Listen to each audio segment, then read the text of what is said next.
안녕하세요. 7월 14일 화요일 매일 성경 말씀 묵상 시간입니다. 오늘 함께 하실 본문 말씀은 시편 14편입니다. 함께 본문을 읽으시면서 시작하시도록 하겠습니다. 지휘자를 따라 부르는 다윗의 노래. 어리석은 사람은 마음속으로 하나님이 없다 하는구나. 그들은 한결같이 썩어서 더러우니 바른 일을 하는 사람이 아무도 없구나. 주님께서는 하늘에서 사람을 굽어 보시면서 지혜로운 사람이 있는지 하나님을 찾는 사람이 있는지를 살펴보신다. 너희 모두는 다른 길로 빗나가서 하나같이 썩었으니 착한 일을 하는 사람이 하나도 없구나. 죄악을 행하는 자는 다 무지한 자냐. 그들이 밥 먹듯이 내 백성을 먹으면서 나 주를 부르지 않는구나. 하나님이 의인의 편이시니 행악자가 크게 두려워한다. 행악자는 가난한 사람의 계획을 늘 좌절시키지만 주님은 가난한 사람을 보호하신다. 하나님, 시온에서 나오셔서 이스라엘을 구원하여 주십시오.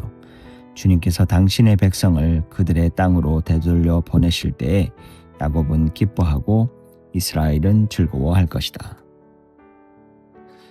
다윗이 쓴 이 시는 개인적인 탄식의 시이면서 동시에 부패한 세상 한복판에서 하나님의 구원을 기다리는 공동체 전체의 노래이기도 합니다. 흥미롭게도 이 시는 시편 53편과 거의 똑같은 내용을 담고 있습니다. 총 150편의 시편은 총 5건으로 구성되어 있는데 시편 14편은 시편 1권에 속해 있어서 하나님을 야훼로 부르는 경우가 압도적으로 많고 시편 53편은 2권에 속해 있어서 엘로힘으로 부르는 경우가 압도적으로 많습니다. 이 차이는 서로 다른 시대나 서로 다른 예배 공동체가 각각 전해져 시편을 나중에 하나로 편집하는 과정에서 생겨난 것으로 보입니다. 그런데 이 사실이 우리에게 주는 메시지가 하나 있습니다.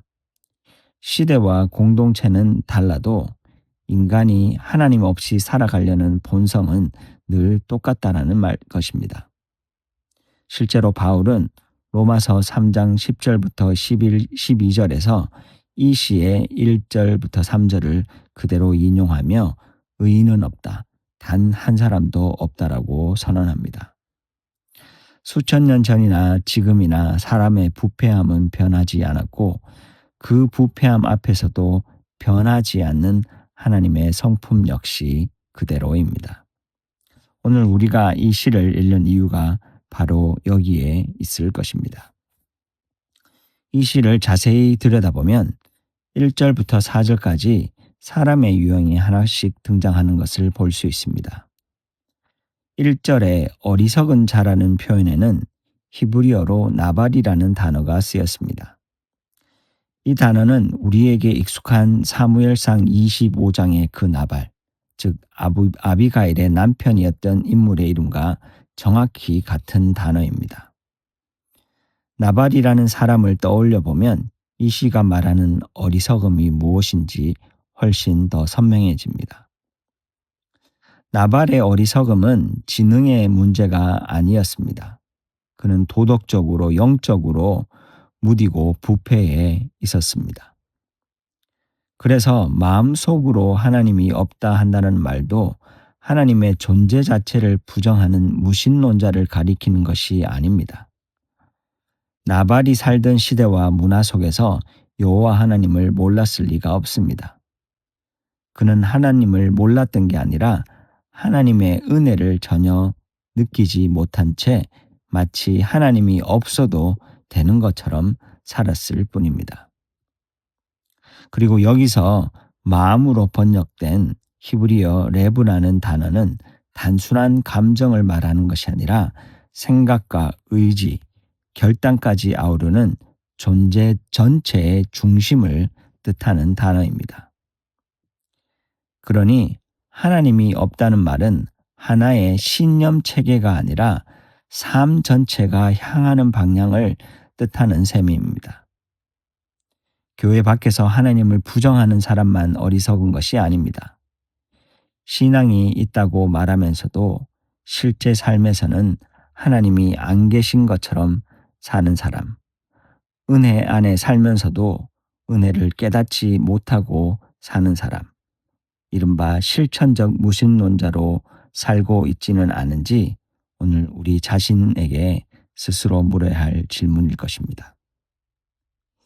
2절에서 시인은 주님이 하늘에서 사람들을 굽어 보시며 지혜로운 사람이 있는지 하나님을 찾는 자가 있는지 살피신다고 말합니다. 여기서 지혜란 머리가 좋거나 아는 게 많다는 의미가 아닙니다. 하나님을 삶의 중심에 모시고 그분의 나라를 세우려는 삶, 그것이 지혜인 것입니다. 그리고 하나님은 그런 사람을 그냥 지켜만 보시는 분이 아니라 적극적으로 찾고 계시다라는 것입니다. 오늘 이 사실을 우리는 다시 한번 붙잡아야 할 것입니다. 3절에 착한 일을 하는 사람도 단순히 착하고 친절한 사람을 말하는 게 아닙니다. 문자적으로는 하나님이 보시기에 좋은 일을 이루는 사람을 뜻합니다. 창세기에서 하나님이 지으신 것을 보시고 보시기에 좋았다라고 하셨던 그 표현과 같은 결입니다. 결국 이것은 하나님이 만드시고 꿈꾸시는 그 나라를 함께 이루어가는 사람을 가리키는 말이 될 것입니다. 4절에서 제약을 행하는 자는 내 백성을 밥 먹듯이 먹으면서도 주님을 부리지 않는 사람으로 그려집니다.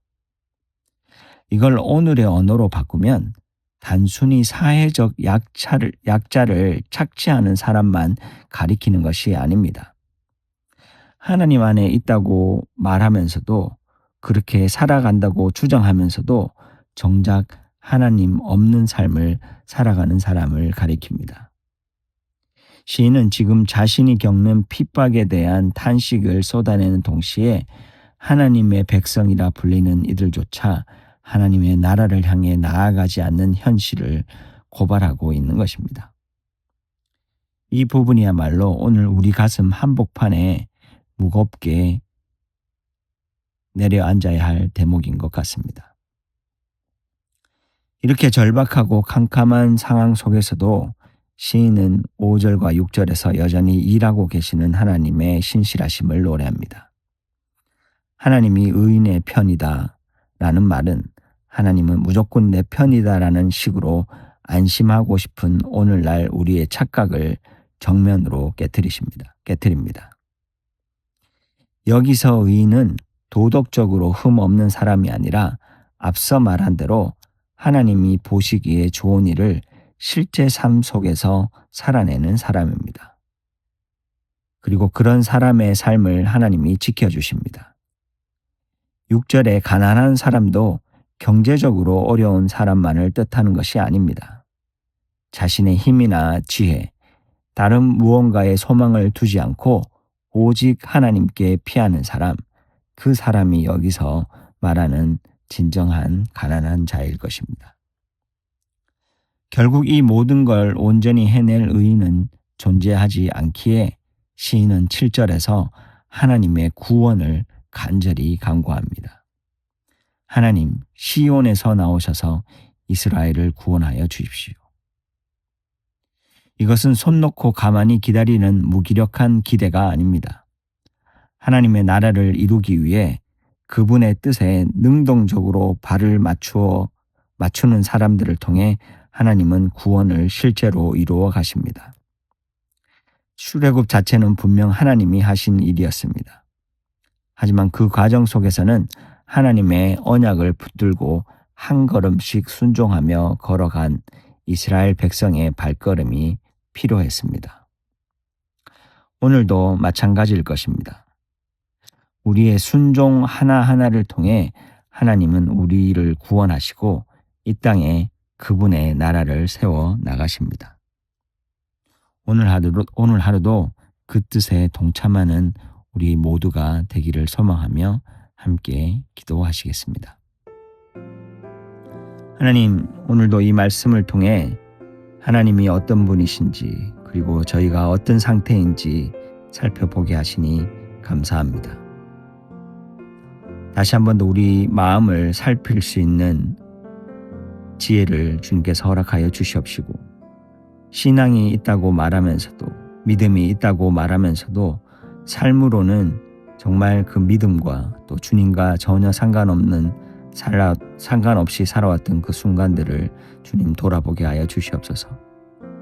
그래서 주님을 찾는 지혜로운 사람이 되게 하시고, 하나님이 보시기에 좋은 일들을 이루어가는 그런 귀한 사람들이 되어지게 하여 주시옵소서. 그리고 아무것도 보이지 않는 이런 절망 속에서도 여전히 일하고 계신 주님을 바라보게 하시며, 저희의 작은 순종의 발걸음을 통해서 하나님의 나라가 이 땅에 이루어지는 것을 함께 볼 수 있는 믿음도 주님 허락하여 주시옵소서. 오늘도 그렇게 살아가기를 소망하며 기도하는 우리 모든 성도들을 지키시고 도우시는 하나님을 기대하고 찬양하며 말씀 예수님 이름으로 기도합니다.